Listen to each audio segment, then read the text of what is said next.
Rapat dengan Bapenda, Komisi B DPRD Makassar uji strategi kejar PED 2026.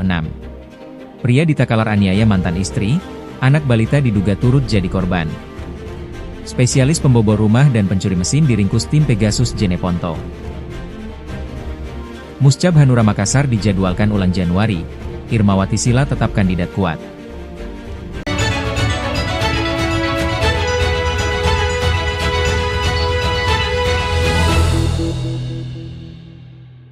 Kami refleksi awal tahun. Refleksi awal tahun ini melihat kondisi kemarin, kita ada peningkatan PAD di tahun 2025 di angka 1,9 hampir menyentuh 2 triliun. Nanti targetnya pemerintah kota itu di bawah Bapenda 2,4 triliun.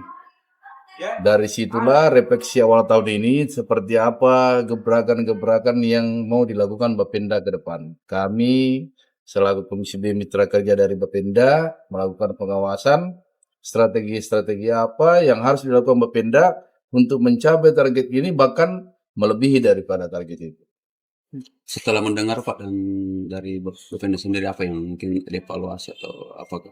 Setelah kita mendengarkan apa strategi masing-masing bidang tadi kami panggil, ini masih ada satu bidang lagi, mereka cukup realistis, mereka cukup optimis bahwa apa yang dilakukan di tahun 2025 karena penjabatnya ini hanya mungkin baru 6 bulan, baru 4 bulan, akhirnya bisa mencapai angka hampir 2 triliun itu, ya mudah-mudahan dengan kerjasama kebersamaan mereka di dalam Bapenda ini sudah bagus, strateginya sudah bagus, akhirnya target di 2,4 triliun itu bisa tercapai dengan baik.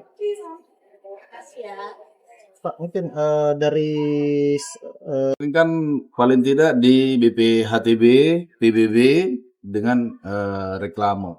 Tapi saya lihat kemarin saya lihat ini, apalagi realita di lapangan sekarang, pajak restoran dan minuman itu semakin berkembang.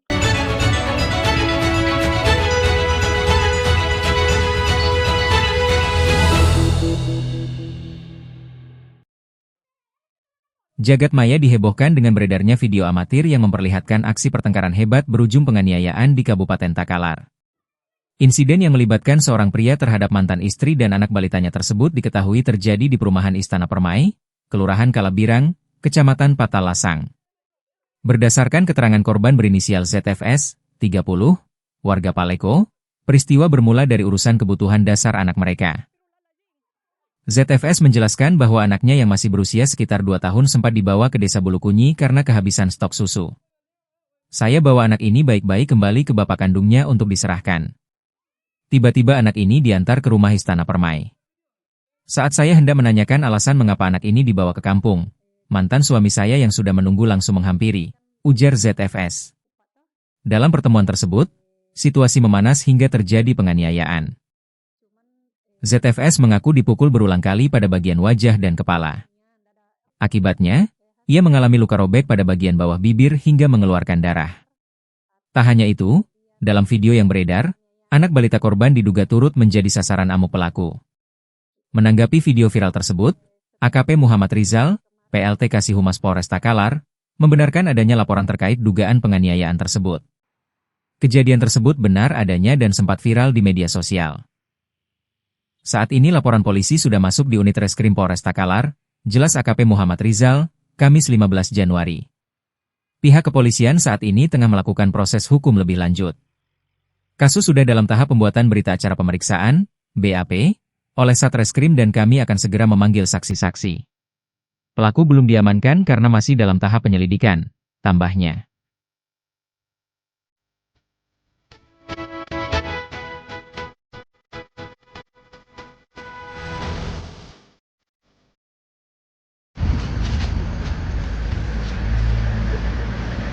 Tim Pegasus Resmob Satuan Reserse Kriminal, Reskrim, Polres Jeneponto berhasil menggulung komplotan spesialis pencurian dengan pemberatan, curat, yang kerap meresahkan warga di beberapa kecamatan.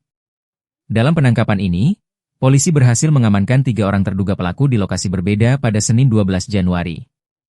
Penangkapan yang dipimpin oleh Dantim Pegasus, Aibtu ABD. Rasyad, bermula dari serangkaian laporan warga yang kehilangan barang mulai dari ponsel, sarung, hingga mesin molen. Terduga pelaku yang diamankan adalah H, 17, S alias M, 26, dan R, 22, ujar Kasat Reskrim Polres Jeneponto, AKP Nurman, Kamis 15 Januari. Dalam melancarkan aksinya, AKP Nurman mengungkapkan bahwa ketiganya kerap melakukan kejahatan di berbagai lokasi dengan berbagai modus. Para pelaku ini beraksi lintas kecamatan, mulai dari Tamalatea, Kelara, hingga Bangkala. Modus mereka beragam, mulai dari mencungkil dinding rumah kosong hingga merusak lemari korban, ungkapnya. Dari tangan pelaku, polisi menyita barang bukti berupa 3 unit ponsel, 1 unit kulkas, sebuah mesin molen merek Nishikawa, hingga 1 unit sepeda motor Yamaha Mio Sporty yang sudah dimodifikasi. Saat ini, polisi masih melakukan pengejaran terhadap 2 rekan pelaku lainnya berinisial RM dan R yang masih buron.